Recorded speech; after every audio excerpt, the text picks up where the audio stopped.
Happy Father's Day. Thank you, brother.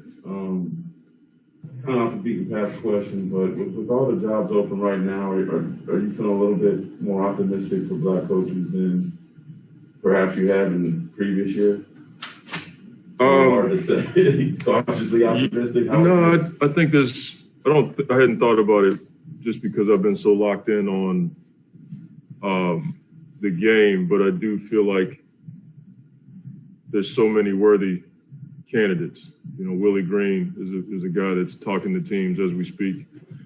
Darvin, Sam Cassell, Chauncey. You know, these are guys that when I watch them and I talk to them and I think about where I was when I was in their position, they're so far ahead of me. I'm like, wow, these guys deserve a shot. And I've had 2 jobs, you know, so that when every chance I get, I try to promote those guys. And if I can be of assistance to them when they're going through the process, I hope to be.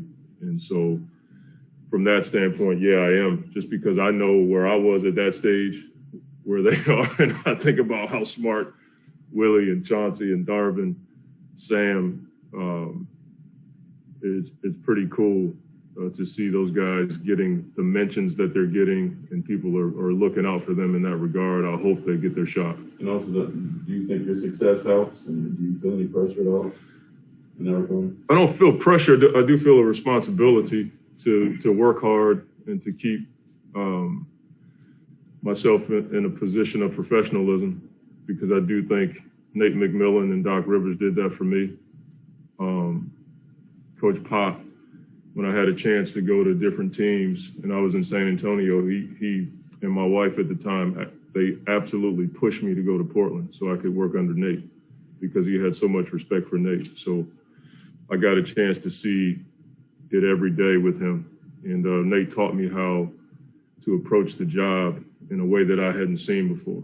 And so I feel a responsibility to do the same thing for other coaches, not just African Americans, but Hispanic coaches. I've had James Borrego on our staff, Darko Rajkovic, who's from Serbia, you know, different guys like that who may not get the shine that a lot of other coaches do.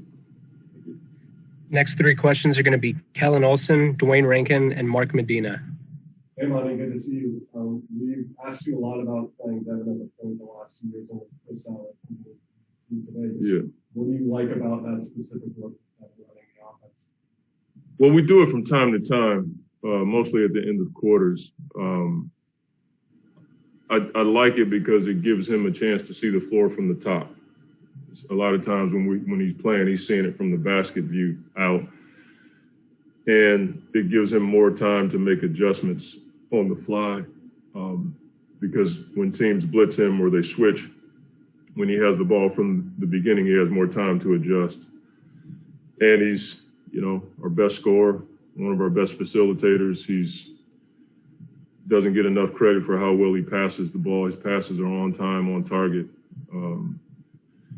So, you know, because of the situation we're in, you know, he could be in that position a lot during the series. Coach, I just wanted to ask just about not having Chris out there and how that changes and adjustments that you feel like you guys are going to have to make. Yeah, I mean, I may have to manage play calls a little bit more than normal, but we've been in this situation a few times, not a ton, but Chris has talked to Cam a lot. I talked to Chris last night, and he said, Coach, I've been talking to Cam and just trying to, you know, give him some keys, that kind of thing. So you can't fill Chris's shoes. And we're not going to sit here and boo-hoo. I mean, they're without Kawhi and Serge. You know what I'm saying? So we don't feel like, you know, we should be crying about where we are. It is what it is. But it's going to take a team effort to make up for all of the intangibles and the skill and competitive nature that Chris brings to the table every night. It was going to be Craig Fouie with ABC 15, followed by Young Masook. Hey, Coach, I'm just curious, what's the confidence level right now of this team, given all that's going on and where you're at? How are they feeling going into game one? Craig, we're always a confident group. You know, we feel like we've earned the right to be here. We've also have a great deal of respect for our opponent. And when you have that much respect for an opponent, you better have confidence. So that's where we are. We feel good about the week of practice and preparation that we had, and our guys are ready to go. There's nothing else that needs to be said. We've been talking all week long. It's time to go hoop. Next up is going to be Mark Medina with USA Today, followed by Young Masuk. Good morning, good to see you. On that note about press, I mean, obviously he means so much to you guys, but what do you think it took throughout the season for you guys to be ready during this postseason to be able to adapt with I think the season in general posed so many obstacles in different situations. COVID, the testing, we get tested at 10, 11 o'clock at night sometimes. It has forced you to adjust your days, different guys being out with injuries, different guys being out with COVID. It forces coaches to manipulate scheduling and practices and that kind of thing. So I think guys are used to it just because of the season we've had. I've said this a number of times to our local media. Our guys haven't complained one time, at least not to me. They've just gone about their business. We always say basketball in the NBA is a get to, not a got to. And we're privileged to play and do what we do. So I think that's served us well. Monty, you've seen some of Paul George's best games this season, but I'm wondering, what have you seen of him in the last 2 games with Kawhi out in the playoffs compared to what you saw of him during the regular season? Well, I mean, he's certainly worthy of all the attention he's getting because he's been dominant, and then he's been able to take a step back and let somebody else be dominant. That's a sign of a mature player. He hasn't tried to inject himself into the game. He's always had a high level of skill. And, I coach Paul on the USA team, so you get to see those guys every day and the work they put in. And so you just see that work on the floor. His handle is tighter than I've ever seen it. His ability to keep his handle tight and get his shots off is better than most 6'7", 6'8" guys in the league. Next is Steve Ashburner with NBA.com, followed by Gina Mizell. Hi, Monty. I'm curious, of all the attributes and qualities your team could have at this stage of the postseason, where would you rank experience in the playoffs? And what can you do if you don't have as much of that as you might like? I mean, if I were ranking it, we were probably in last place. That's just the way it is. I can't lie about that. We can't change it because we're just young. So we don't talk about it. We just go out and hoop. Everybody else talks about it. I can't. It's just life. You can't make your teeth grow any faster, right? Like they're going to grow at the rate they're going to grow. And we're just going to go out and hoop and we'll get experience as we go along. That's just been our MO throughout this season. Next up is Gina Mizell with Suns.com, and then Kirsten Suso. Hey, Monty, just when you look at the overall series, just what do you feel like are the biggest keys in this one, and maybe what's going to show you in those first few minutes of today that, okay, we're locked in on those things that we need to make sure that we're going to win the series? I mean, there's so many things you have to do to have success against this team. You got to be able to guard the ball.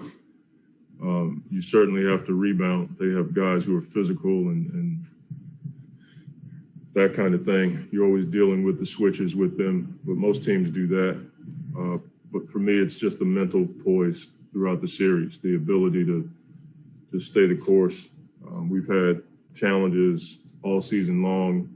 The Lakers series, we had it. Our guys were able to regroup.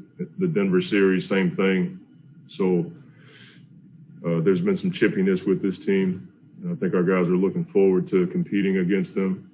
But I think we've been through enough to know we want to win the game and not the argument. Next is going to be Kirsten Suso with 12 News, followed by Anthony Slater. Hey, Monty, in light of Father's Day, aside from being one to your own kids, I'm sure that you have been a father figure to many guys throughout your coaching career. What does the blessing of being able to be a father mean to you? I mean, for me, it's my greatest responsibility and my greatest gift, to father my children. I have kids in all stages of life right now, adults, college kids, middle school, high school, elementary school, and I'm blessed to not only be their dad, but journey with them. And my greatest joy is to be there for my children in every area of their lives. And my kids in particular have been through so much. If anytime I can provide them direction and joy, it just makes my day, makes my life worthwhile. All 6 of my kids are all different. And like I said, they're in all stages of life and they're all in my pocket. And so that's a blessing for me. And I'm just grateful that they allow me to father them and give them direction. Final 3 questions are going to be Anthony Slater with The Athletic, followed by Nicole Jarina. Yeah, Monty, teams across the league obviously are increasingly going small, but what about them and your scouting and even playing them a little bit this season small makes them so effective in the way that they do?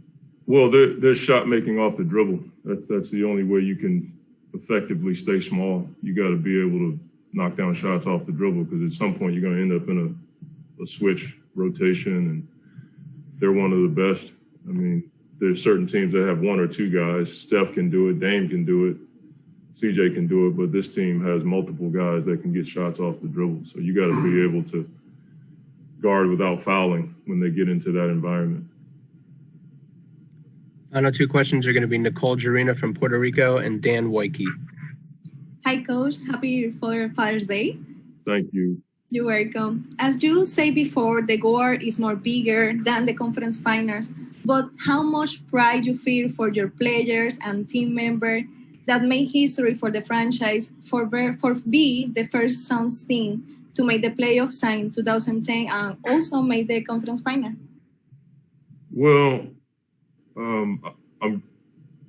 I haven't had a lot of time to process all that because we've been just locked in on pounding the rock. But, you can feel it in our fan base at the games. I'm happy for our guys that get a chance to be a part of this. And then I have to turn the page and get my shovel out and start digging for more.